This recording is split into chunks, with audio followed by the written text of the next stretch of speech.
Max Stirner was born Johann Caspar Schmidt in Germany in 1806. He was a student of Georg Wilhelm Friedrich Hegel, the German philosopher who developed systems of thought which came to be known as Hegelian idealism and the Hegelian dialectic. In his 30s, Stirner had contact with the philosophers Bruno Bauer, Friedrich Engels, and possibly also Karl Marx. Stirner, Bauer, Engels, Marx, David Strauss, and Ludwig Feuerbach were among many philosophers who were influenced by Hegel.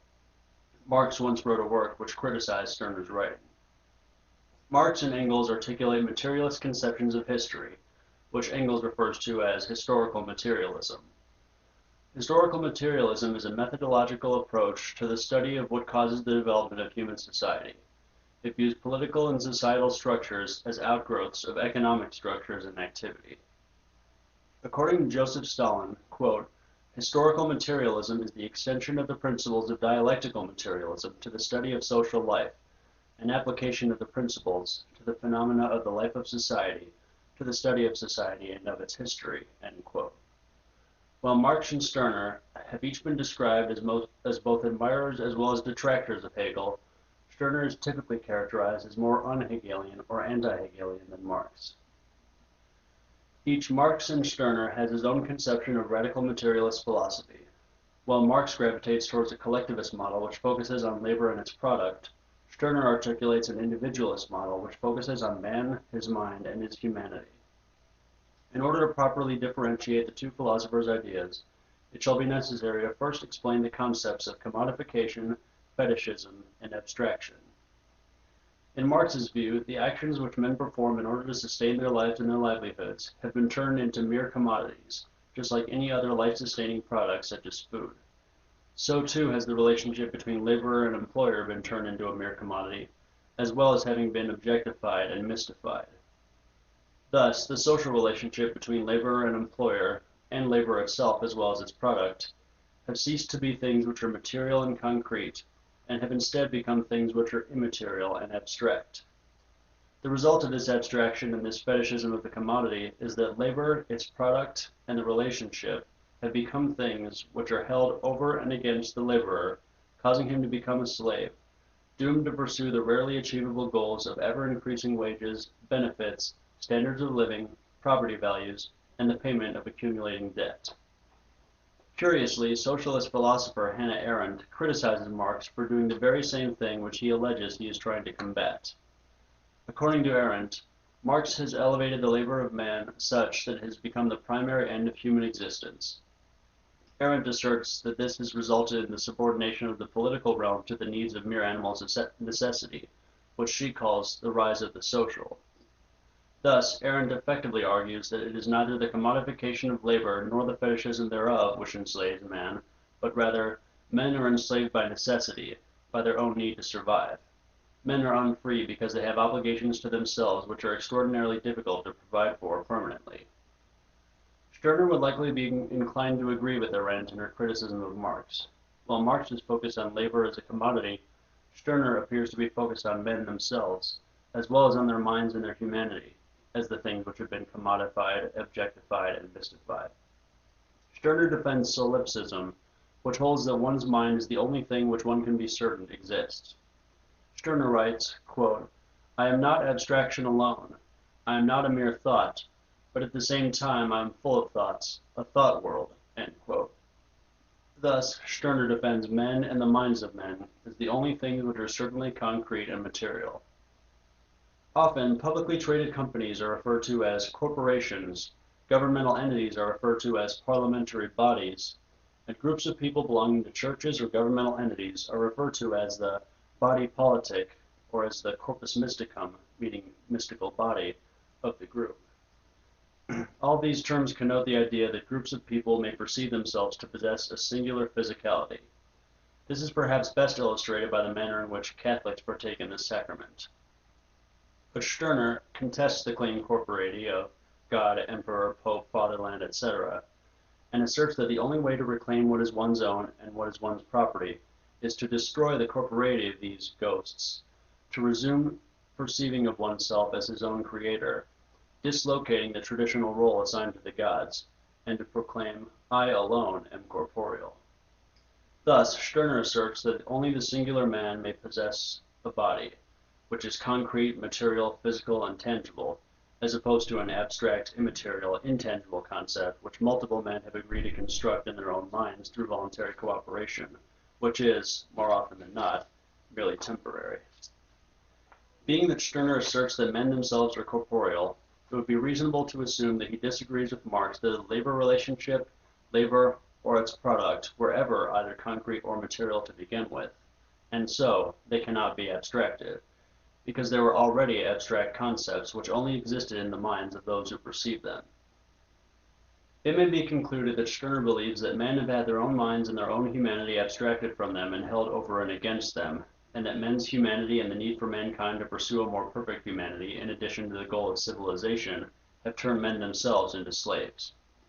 Now, due to the commodification of the minds and of the humanity of men themselves, and the fetishism thereof, rather than chasing unachievable economic goals through endless labor, men instead chase the deity-like perfection which is held over and against them by the abstract, immaterial, intangible, and truly incorporeal body politics of the church and governmental entities, in addition to chasing examples of pinnacles of civilization which often draw back hundreds of generations into the past. Thus, humanity and civilization have become mere abstract concepts which are no longer grounded in reality. Furthermore, considering the principles of solipsism subscribed to by Stirner, one can no longer even be certain that humanity and civilization exist in the first place. As a result, rather than adopting a societal model which places focus on the importance of the individual, his uniqueness, and his specialty, we have allowed the perfect, which is, for all intents and purposes, unachievable, to take precedence as the primary end of human existence. This may be what is truly signified when the abstract is held over and against us. Not only is perfection above us, but it has, in a way, become an enemy which taunts us from behind the safety of the whip and the chains which it uses to hold and keep us in thrall, terrifying us into resigning not to even consider whether we are free to reach out and achieve it. Ancient Greek philosopher Protagoras said, "Man is the measure of all things." It is a well-known and widely accepted premise in capitalist and Smithian economics that efficiency, prosperity, and liberty increase with the division of labor and the specialization of profession and task. But this specialization has been forfeited, along with the specialty of men, i.e. that which makes men special, and men have consented that their minds, their freedom, especially the freedom to choose their own profession, and their humanity, their essence, become mere chattel, unachievable for perfection, always just beyond arm's reach. Stirner writes, quote, "Liberalism is a religion because it separates my essence from me and sets it above me, because it exalts, capital M, man, to the same extent as any other religion does its god or idol, because it makes what is mine into something otherworldly, because in general it makes out of what is mine, out of my qualities and my property, something alien, namely, an essence. In short, because it sets me beneath, capital M, man, and thereby creates for me a vocation." End quote.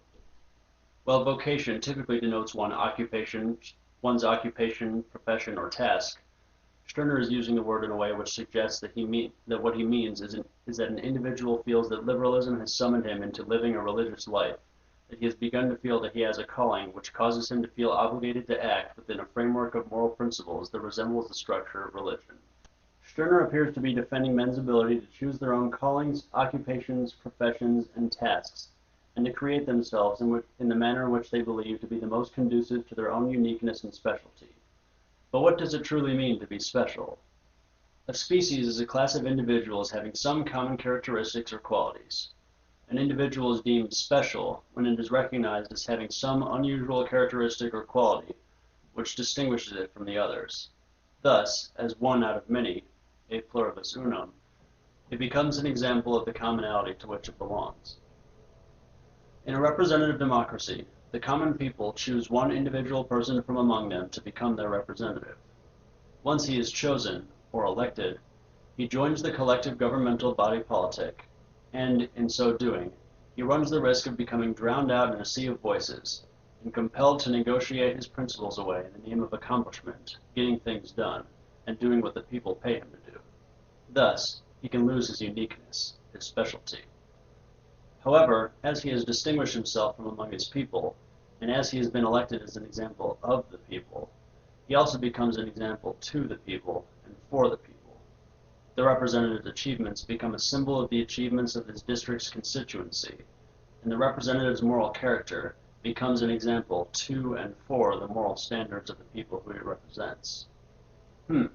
One individual coming from among the people and rising up to be held over and against them as an example of, to, and for their achievement and their moral character, and then participating in their judgment. Where have I heard that before? Stirner writes that Jesus was not a ringleader of popular mutiny, nor was he carrying on any liberal or political fight against the established authorities, nor was he a revolutionary who desired to overturn the state. Nor, writes Stirner, was Jesus someone who expected any salvation from a change of conditions.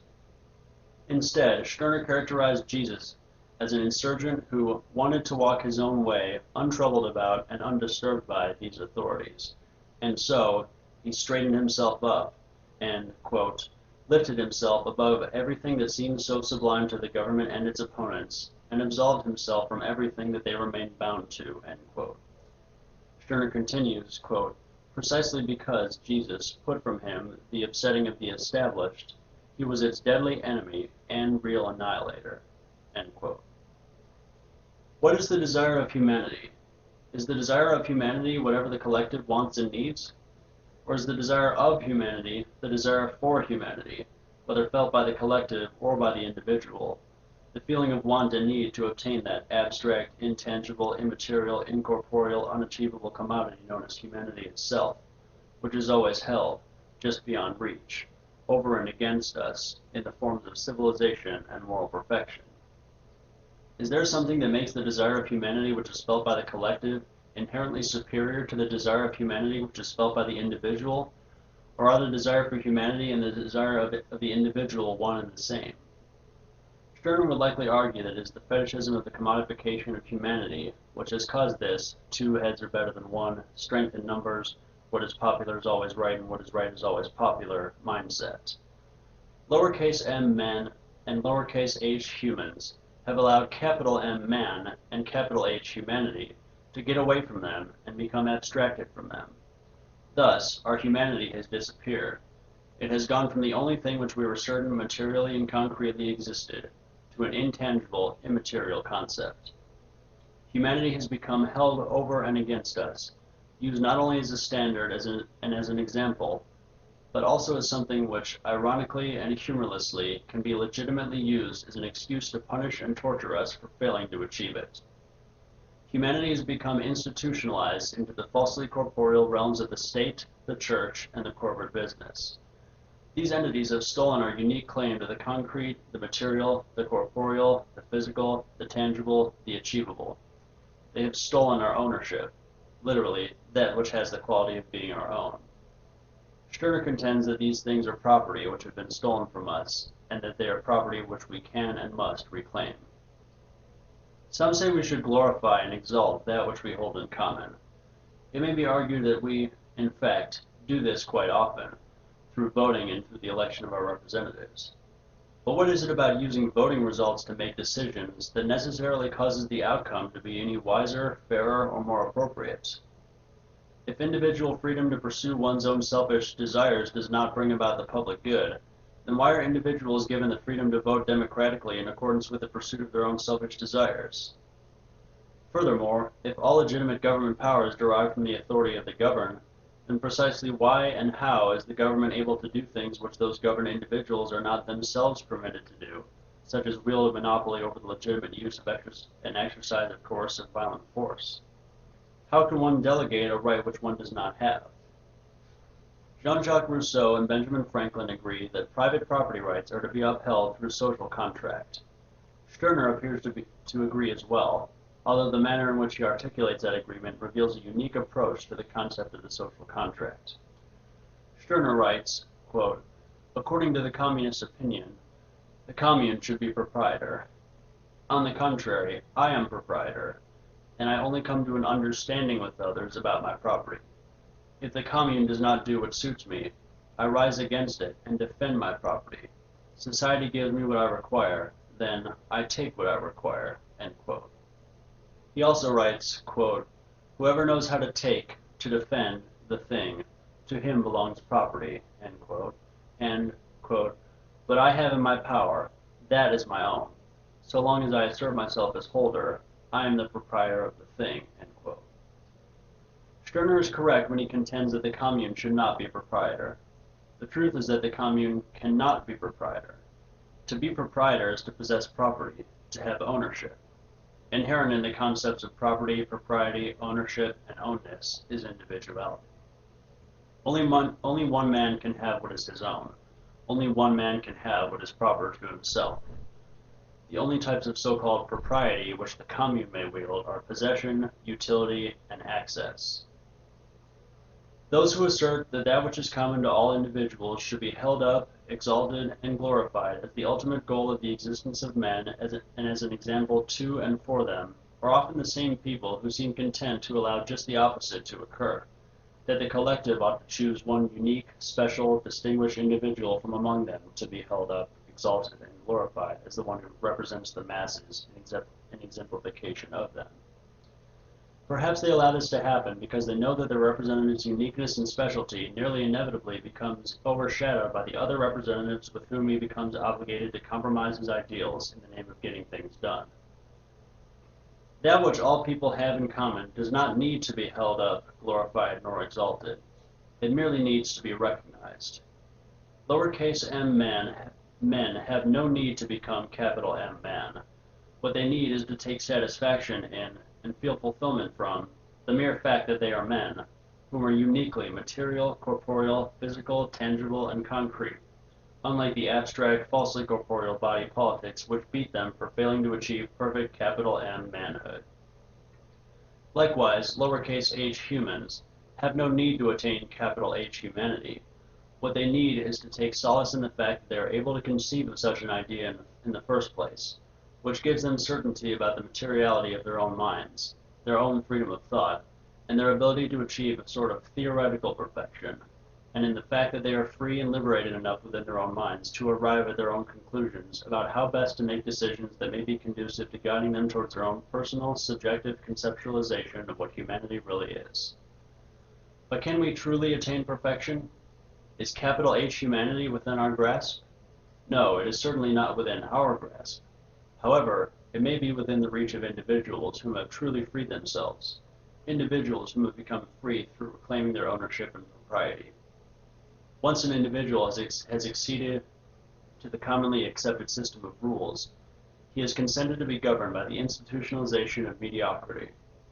Once an individual has acceded to the commonly accepted set of constraints, he has consented to become chained to the wall of Plato's cave, only able to see, although not even necessarily comprehend, the shadows of the true forms.